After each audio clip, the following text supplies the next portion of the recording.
guarantee whether you get deferred or probation or prison is up entirely to the judge, correct? Right. Correct.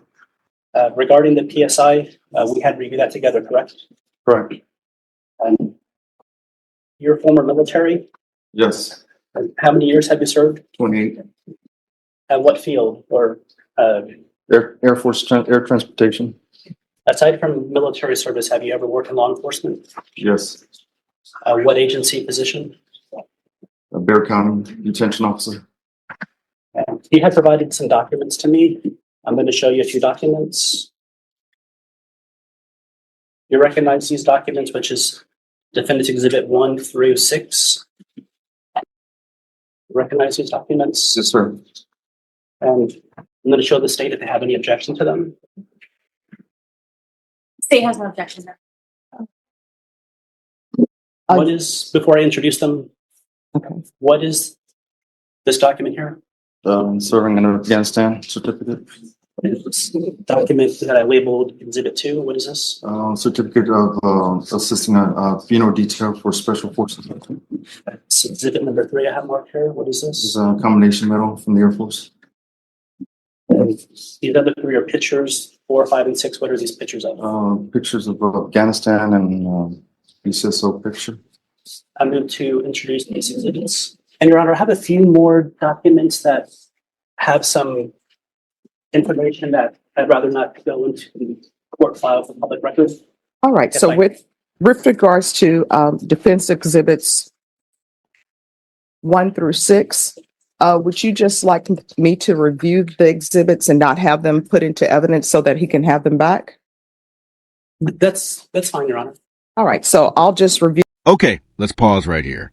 What we're seeing is a defense strategy focused on humanizing the defendant, emphasizing military service, PTSD, and rehabilitation. This is common when the defense wants the judge to view the defendant as redeemable, not dangerous. But notice, the judge hasn't accepted these exhibits into evidence. That's a subtle but important move. She's acknowledging his service without legally tying it to leniency yet.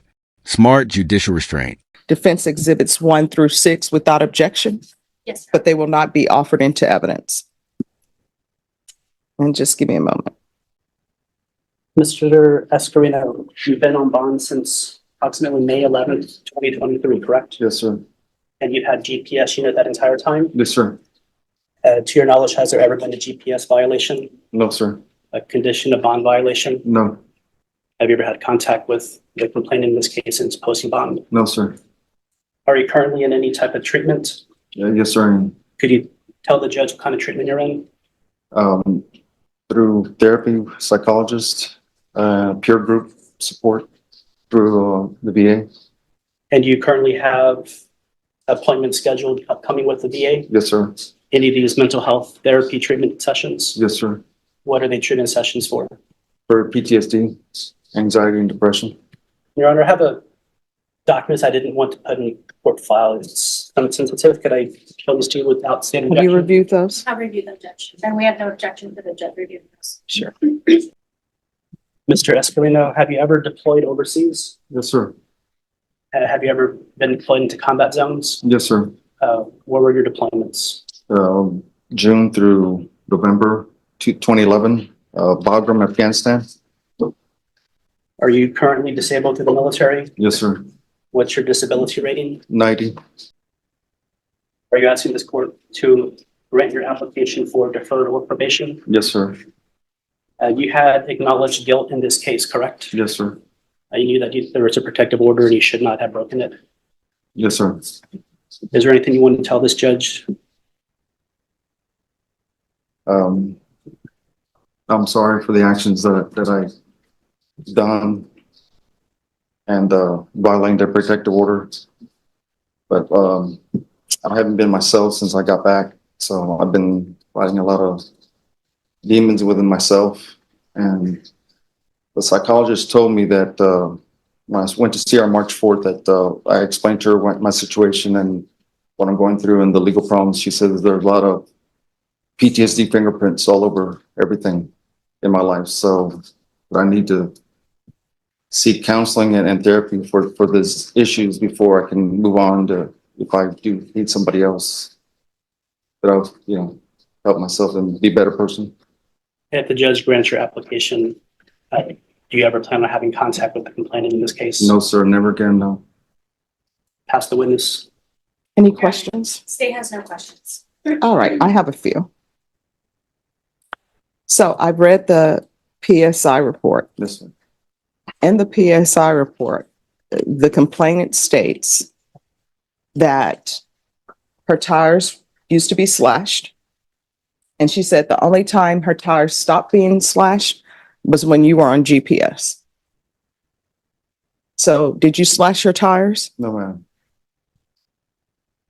And then my other question is, according to this, you were previously married to Reyes, correct? She's my ex-wife. All right. And Reyes wanted to end the relationship with you. And you had issues with that. And then now, with regards to the complainant in this case, they wanted to end the relationship with you and you had issues with that. And even when they had a protective order, you still would come around. And from what I'm reading in the PSI report, it says that you knew. In your version of events, it says he states he knew he was not to contact her in person, email, or text, and to stay 600 feet away from her apartment and where she works. He states he continued to contact her again in April 2023 by sitting in his vehicle watching her. When asked why he had contact with the victim, he states he did not want another failed relationship and wanted to work things out with her. I don't understand what you don't understand when people, how old are you? 55. And All right, so I don't understand what you don't understand when people say a relationship is over, it's over. And the complainant in this case, do you have any children with her? no, ma'am.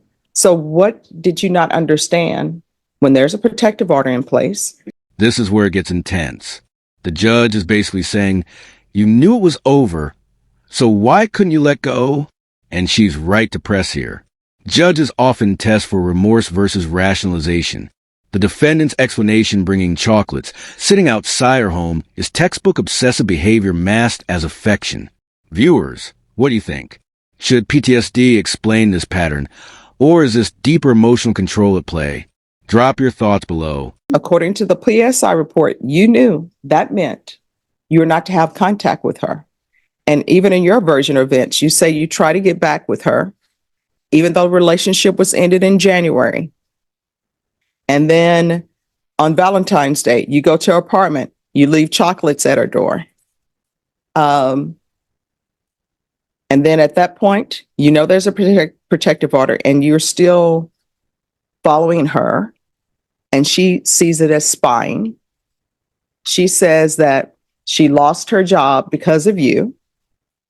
And it took her a year to get that job back through her union and for her union fighting for her to get her job back. So I don't understand. Explain to me why it appears you don't understand what that protective orders when they're entered and you're not supposed to have contact with someone. Yes, ma'am. I want you to explain to me why you think that means that I know the protective order says I can't have contact with them, but I'm still trying to get back together with them anyway. Yes, ma'am. Then can I explain a little bit? Yes. Oh, no, that's what I want. I'm trying to figure out what's going on with you. First of all, my ex-wife, she got pregnant very soon with my daughter. So I stayed with her to work it out and be a family with her. But it didn't work out. She didn't like to cook or clean. And she was raised by her grandma. So it's not that she ended it. I ended it because she had an affair. She brought somebody over to our home while I took the kids to Calaveras with her family. She made up a story that she had to work late Saturday. When I got back, I had put digital voice recorders in the home, and lo and behold, I found noises upstairs where she had brought the man over. Okay. Why did you put digital voice recorders in your home? Because I was trying to find out if she was talking to somebody, because we weren't being intimate no more. That's the only reason. And that's how I ended the divorce. I filed divorce when I found out she committed adultery. Okay. And With this one, I didn't, with Stephanie, I didn't make her lose her job, ma'am. She was drinking every day. I tried to get her to stop drinking, but she was an alcoholic. And she would constantly call into work. If you were to ask her, she would show you the reports of her call-ins at work at the post office. And I had nothing to do with her losing her job at that point. But the fact that she's a narcissist and a manipulator. I know you won't believe me in that, but that's the actual truth about her. And I try to make it work with her because I did care about her and I love her, and I wanted to be a So figure. let me ask you this. When did you find out that she was a narcissist and a manipulator? How far into the relationship? Probably like maybe 6 months, 5-6 months. But I try to overlook it. I All right, didn't so understand it. let me ask you this. So did you know, according to you, that she was a narcissist and a manipulator Yes, and she liked to see before the the, wait a different- minute, stop. Did you know that she was a narcissist, according to you, and a manipulator before that protective order was in place? Yes, ma'am. All right, so protective order is in place. You know this person is a narcissist and a manipulator, and you still won't let them go even though they've broken up with you. Explain that to me. I can just say that I was trying to overlook it, I thought maybe being there for their lover, take care of her and her kids, and be a better person with her, that these things would go away. Your Honor, so if I may, Yes. uh, Mr. Escarino, when you were interviewed by a detective regarding this case, correct? Yes, sir. In the detective interview room, I had shown you video of that, correct? Yes, sir. And the detective had been asking similar questions that this judge had, correct? Yes, sir. And you had put your face into a wall, you started to cry, correct? Yes, sir.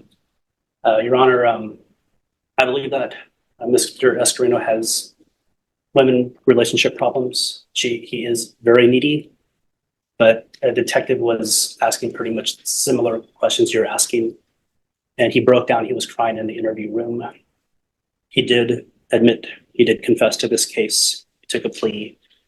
I think that treatment is necessary for him going forward. He's engaged in treatment, mental health treatment. He has a session on the 25th of this month. He's been doing in-person visits and telephone home visits. He's actively engaged with therapy, Your Honor. All right, so here's my question. I'm Yes, looking sir. at your history. Yes, ma'am.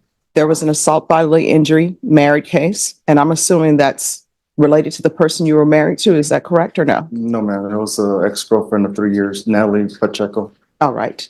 And Natalie Pacheco. All right, so Natalie Pacheco, that's somebody completely different from the person you were married to, right? Yes, sir. Yes, ma'am. All right.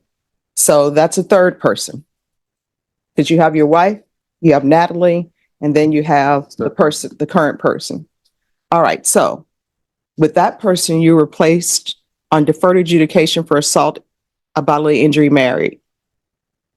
And it says here that you rejected Veterans Treatment Court. I didn't reject it, ma'am.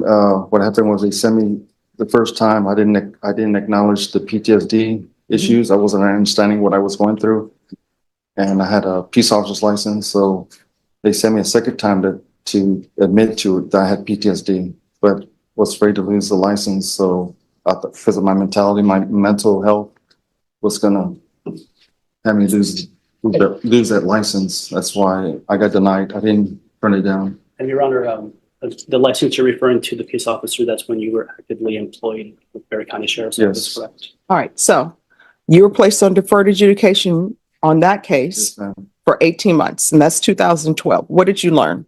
Because I'm sure it's an assault bodily injury married case. They probably gave you the BIPP course, right?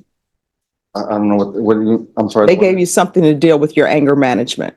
Briefly, yes, man. It was not VA. I wasn't in the VA yet. No. When you're on probation for deferred adjudication for an assault family violence case, usually and legally, they have to give you an anger management course. Yes, ma'am. Right. So you received an anger management course, am I correct? Yes, ma'am. I believe so. All right. And then they would have given you counseling for any other issues you had if you would have asked for it. So what did you learn from being on deferred adjudication in that case?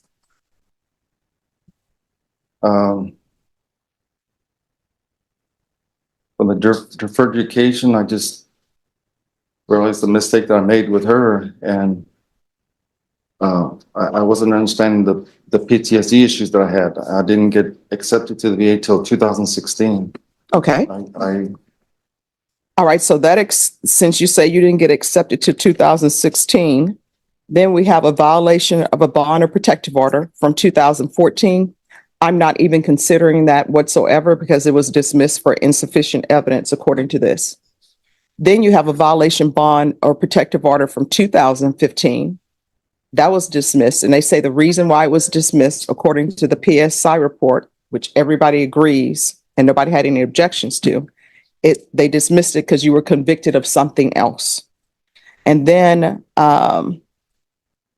there's an interference with emergency telephone call. And they say that was dismissed because the complainant, whoever that complainant was, decided to waive prosecution. that was Stephanie. Yes, ma'am. All right, so that was Stephanie. Then we come back, 2014, you were on deferred adjudication out of the 227 District Court for repeated violation court order of bond condition. So I'm sure they gave you classes for that. If you had any PTSD or something else that was going on in your life, they gave you help for that because it shows that you were on deferred adjudication for that. Yes, ma'am. I attended, my mom took me once I was out. She took me to the classes once a week. It was through a church. Mm-hmm. And I believe it was for like, I don't know, it was 30 minutes or an hour session. And it was only for like 6 weeks, Okay. 6 to 8 weeks, ma'am.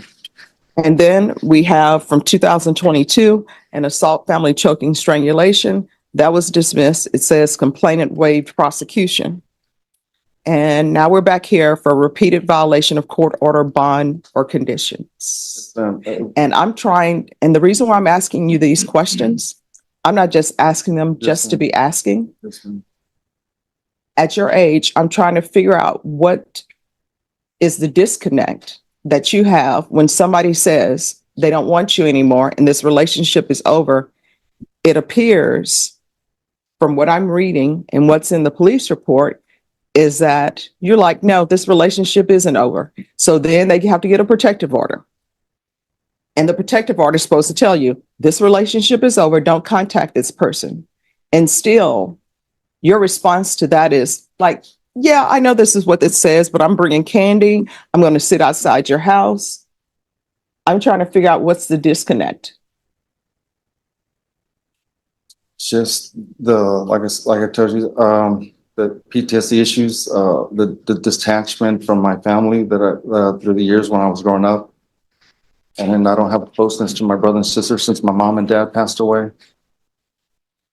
My kids, they hardly contact me. I try to reach out to them, but they never contact me at all. You know? Why? Why are they not contacting you? I don't understand. I don't know, ma'am. They blame me for not being there with them growing up, but I was a good provider, and I had 2 jobs in my life that I was trying to balance. And then my ex-wife wouldn't let me have the kids on the scheduled weekends I was supposed to have them. So I would call her Wednesday, let her know, hey, I'm going to pick up the kids. No, you didn't let me know way ahead of time. But I was paying my child support, faithfully. But she would give me a hard time not letting me have the kids on the weekend. So they blame me that I wasn't there all the time. All right. And then it says in the PSI report that you and your brother live on the same property. Yes, ma'am. There's 7 acres and he lives in the family house, Okay. but he's not going to be there too much longer. He's going to go to Castroville. Okay. But he does, we're not that close, Okay. honestly. Okay. All right. Defense, is there any other questions? No further questions, Your Honor. State? No questions from the state yet. All right. Any further witnesses or anything else for the court to review? No further witnesses, just a brief argument, Your Honor, opposing. Yes. You may, state. Your Honor, at this point, we feel based on his criminal history the nature of the offense and based on his testimony here today that he's not appropriate for probation. He's made it clear that he is not inclined to adhere to court orders. Obviously, those conditions and probation requirements would be required of him on a probation. Therefore, we're asking for the judge to deny his application of that. Sentence him to a capital. And defense, what are you requesting? We're requesting to grant the application, whether that is for deferred or with a felony conviction, straight probation. He has shown that for close to 1 year, since May 5th, 2023, since he was released from the Bexar County Jail, there have not been any violations for pretrial. He has had 2 travel permits. He did not deviate from any travel. There's no GPS violation. He doesn't have a prior felony conviction. He's actively engaged with treatments. He has counselor sessions that he's been doing currently, and he has one in about 2 weeks from now. He admitted that he acknowledged guilt. The interview room with the detective was starkly similar to your questions of him, and he literally put his face into the concrete wall and he cried. He does not want to go to prison. He's former military, former VCSO. He's asking for you to grant community supervision, whether that's deferred or straight probation, Your Honor. All right. Mr. Escarina, I want you to know that the reason why I ask questions is because I'm trying to hopefully get some insight in the person before me. And I'm always trying to figure out what would be appropriate in each case.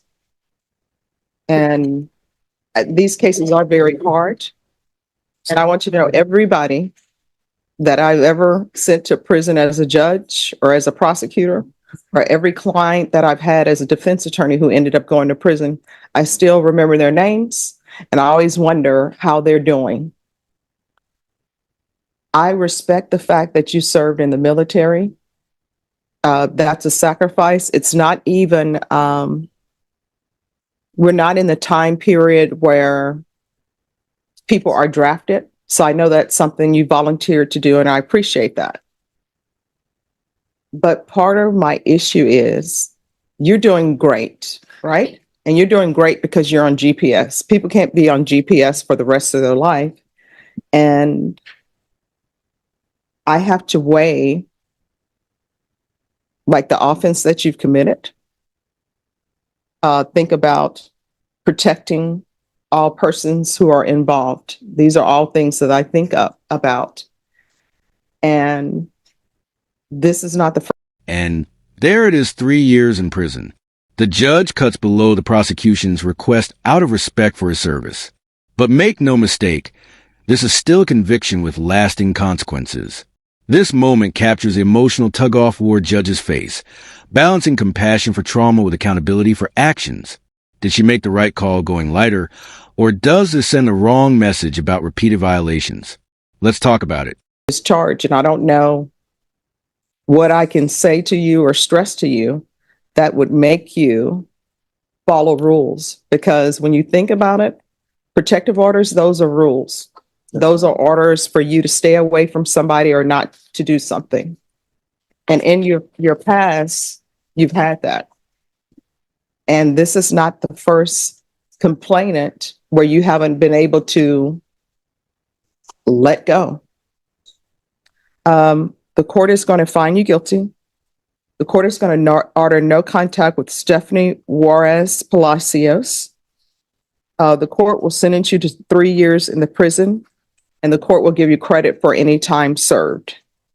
And I'll put in here the for him to be considered for mental health treatment at the prison. I'm going to show you what's entitled Trial Court Certification of Defendant's Rights to Appeal. Did you review that with your attorney? Did you understand it? And did you sign it? Yes, ma'am. All right, because this is a plea bargain agreement, because I followed your plea bargain agreement, and because you waive your right to appeal, you do not have the court's permission to appeal. Because this is a felony conviction, you're not allowed to own or possess any weapons or ammunition. If you have a question over what a weapon or ammunition is, you'll need to speak to an attorney. We can go off the record. The state was asking for 4 years. I gave you 3. And let me explain to you why I went underneath the cap. Because I do respect your military service and I do respect the fact that you have been in treatment and trying to get your life together. All right, good luck to you. 200 grams, that's a second-degree felony. Range of punishment is anywhere from 2 to 20 years in prison and up to a $10,000 fine. Did you understand? Yes, Your Honor. Sufficient evidence to find you guilty and the court will find you guilty. Are you proceeding with sentencing? In the interest of justice, that would be our request, Judge. Anything you wish to say on behalf of your client? Your Honor, Mr. Hassel presents himself here, accepting full responsibility and wishing to put this matter behind him by beginning this community supervision offer. All right. So how many children do you have? I have 2, Your Honor. What are their ages? 23 and 20 All right. If you were released today, who would you be living with? with my cousin. Does your cousin have any criminal history? No, sir. Excuse me, Your Honor. No, ma'am. That's okay. Mom always says when people address me as sir, that means that they're nervous. Okay. So settle down. Yes, ma'am. Thank you. All right. So these tattoos you have, do they have significant meaning? And you know what I mean? Yes, I do. All right.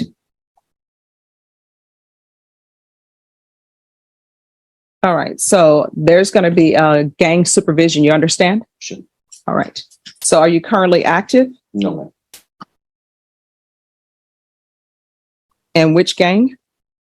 Or it's previous game. I'm no longer involved in All right. Well, what previous game? ATM. ATM, like the ATM machine? Like the ATM as in the football team. All right.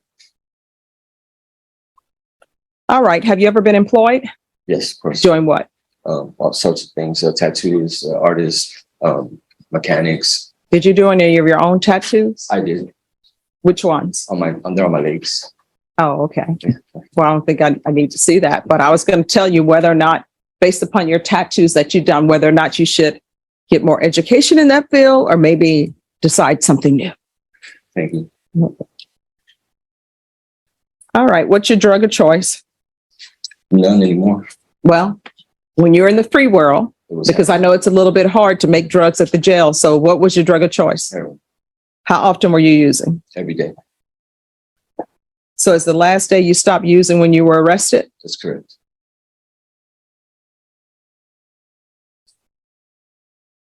How far did you go in school? To 10th grade. Why did you drop out? Just really no reasons. Okay. All right. Do you have any questions of your client? No, Your Honor. All right. This is what I'm going to do. I'm going to sentence you to 10 years in the prison, suspended and probated for 10 years. There's $1,000 fine that will be probated. $57 restitution to SAPD for drug testing. 200 hours of community service restitution. Probation, I will only allow him to buy out 100 of those hours. The rest you will have to do. And if you're buying out those hours, the court puts it at $7.25 per hour. And I suggest the San Antonio Food Bank. But if there's another charity you wish to donate to, you can. Sure. And I only choose the San Antonio Food Bank because I know there's some issues with food shortage.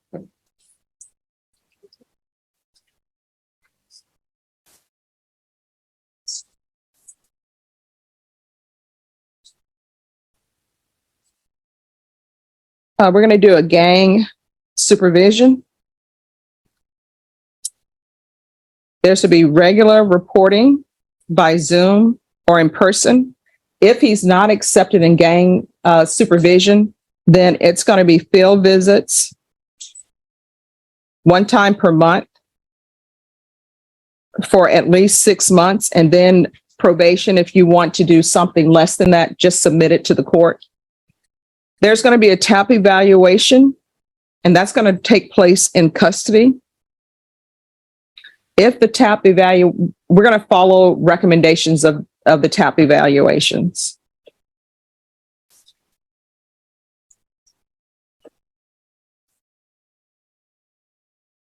Proof of employment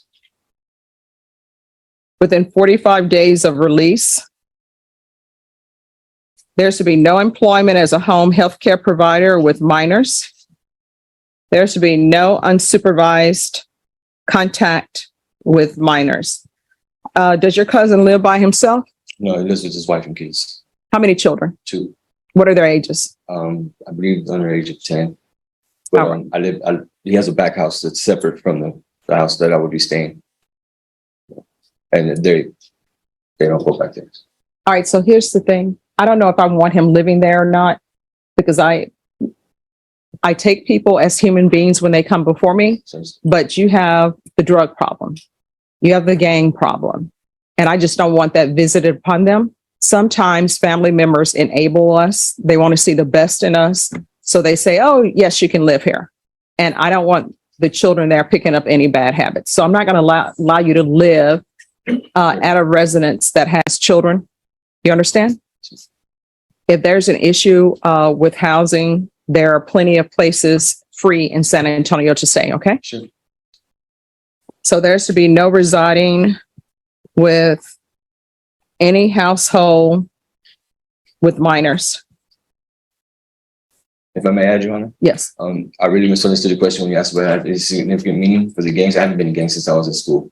Okay. Yeah, so No, I thought you were understand, asking something else. But I will tell you, sometimes when people say, oh, I haven't been involved in a gang since school, and they could be 90 years old, but unless there's some documentation that they're no longer with a gang, probation is going to pick it up and it's going to be in the system as a gang member. Sure. And if that's something you wish to change, they'll be able to tell you how you can do that.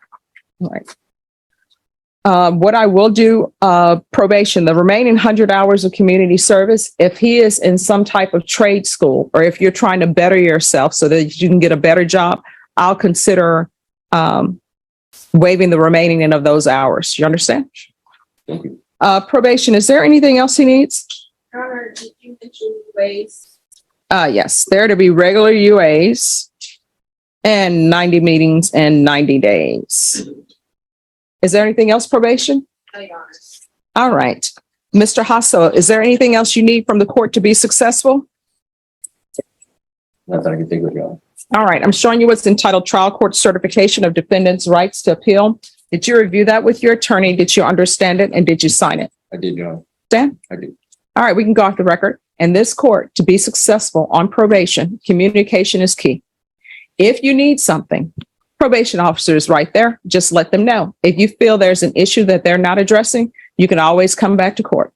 But from here on out, everything that you do when you're on probation in this court, before you take an action, there are 2 questions you should ask yourself.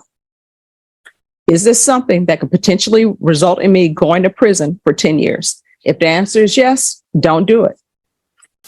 If it's maybe, it could potentially result in me going to prison for 10 years. Don't do it. You understand? I do, Your Honor. I take no joy in sending people to prison for violating probation or sending people to prison, period, because that means that somebody was unsuccessful in their life. But your attorney, the deputies, and people who have been in this court before will tell you, but I will send people to prison if it's warranted. You understand? Of course. All right. Good luck to you. Thank you so much, Your Honor. You're welcome. Thank you for your words. All right. And what is that? Is that a nautilus on your tattoo? That one. This is a Frankenstein heart. I'm sorry. What? Frankenstein heart. Oh, Frankenstein's heart. Why did you do that? What's going on? My name is Frank, so it was just. I'm saying, okay. All right. Thank you. Felony group 1, 4 to 200 grams. That's a 2nd-degree felony. Range of punishment is anywhere from 2 to 20 years in prison and up to $10,000 fine. Did you understand?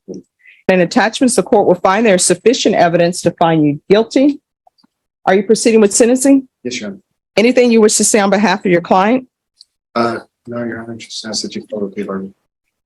All right. Mr. Morales, do you have any children? I do. I have one son, What is his age? 13. And does he live with you? No, Do you live with anyone? I do not. So you live by yourself? Apartment, home? Next door to my mom. I'm sorry? Next door, and a home next door to my mother's.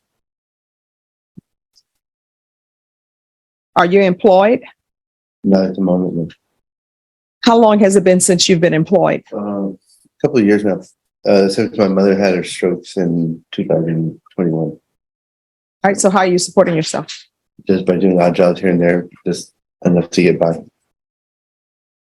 It's been difficult with her needing 24-hour care and not qualifying for in-home healthcare.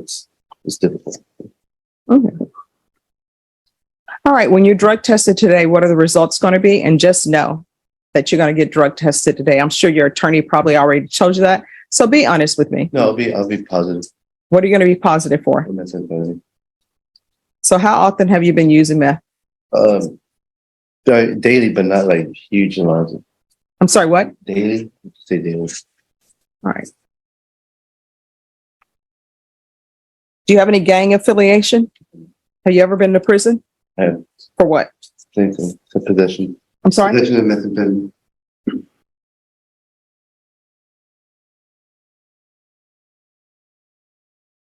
All right. Is there anything else from either side? Oh, and I know it states you. Thank you. No, Your Honor. He mentioned his mother. He is essentially her only caregiver, and that's part of why the state was kind enough to make such a generous offer so that he could continue to provide care for his mother, because it's not her fault that he has a drug problem. But he can't be providing great care if he's using meth daily. And hopefully he's not using meth daily over his mom. No. I mean, it's difficult to say. I don't do anything like that when I'm with her. That's what I mean. So when I drive her around, I'm not doing anything like that. So I have brothers and sisters that also try to help out, but it's mainly me that I do that. All right. So the other brothers and sisters, I'm assuming they don't have any drug problems. No, Do they have employment? they do. But for me, I voluntarily slowed down to do this with her because we didn't have anybody else to All right. do They're going to have to pick someone better because you are not in any type of shape to be caring for someone who is not at 100%. But no, I don't think I do a bad job.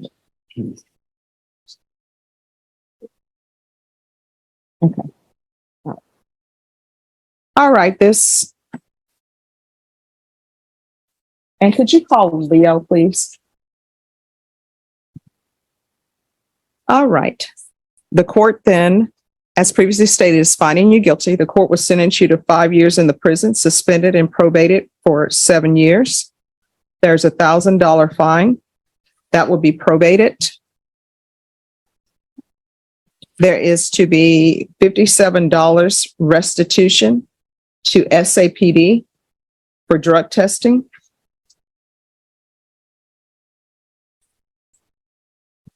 I'm going to want 90 meetings in 90 days, and that's sober meetings.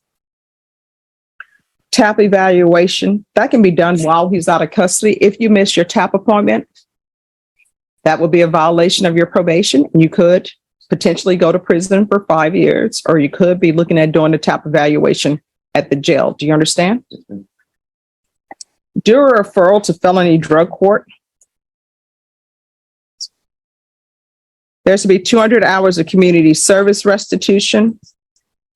I am not waiving any of those hours. I am going to require him to do parenting classes, and those hours are not to be waived without permission from the court.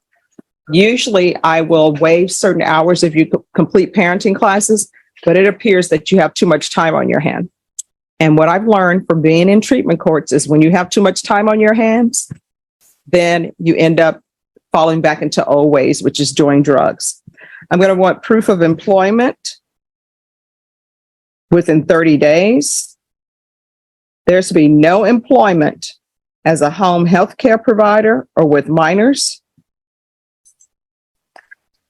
Probation.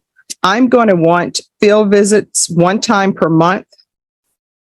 And please do a field visit at his mother's house while he's there, and also a field visit at his house to make sure that she's doing okay. So field visits 1 time per month until further notice. And we're going to do the UA hotline until further notice. There's to be regular reporting by Zoom or in person. And probation, if you want to count the field visit as a reporting, you can. How far did you go in school?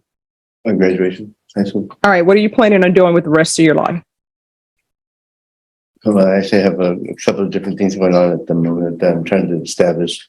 What are your hopes, your dreams, your aspirations? Well, I have two brands that I'm working on building right now, a custom bike building and a clothing line. All right. Before you look into doing grants for that, you need to determine whether or not you're precluded from receiving those grants based upon your history before Right. you put all that work in. Oh, I've already been started without the grants.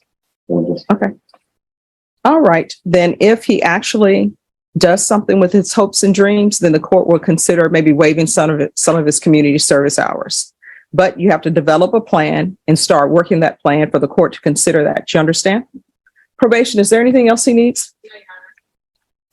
All right. Is there anything else you need from the court? Showing you what's entitled Trial Court Certification of Defendant's Rights to Appeal. Did you review that document with your attorney? Did you understand it and did you sign it? Yes, I do. All right, we can go off the record. In this courtroom, in order to be successful on probation, communication is key. If you have an issue, ask probation, let them know about it. They'll try to get you the help you need. If you feel like there's an issue that they're not addressing, you can always come to the court. Do you understand? All right. And do not be that person where your mom is waiting for you, wondering where you are, and there's somebody dead in San Antonio, and it's you. Because sometimes the last time you use is the last time you use. You understand? All right, good luck to you.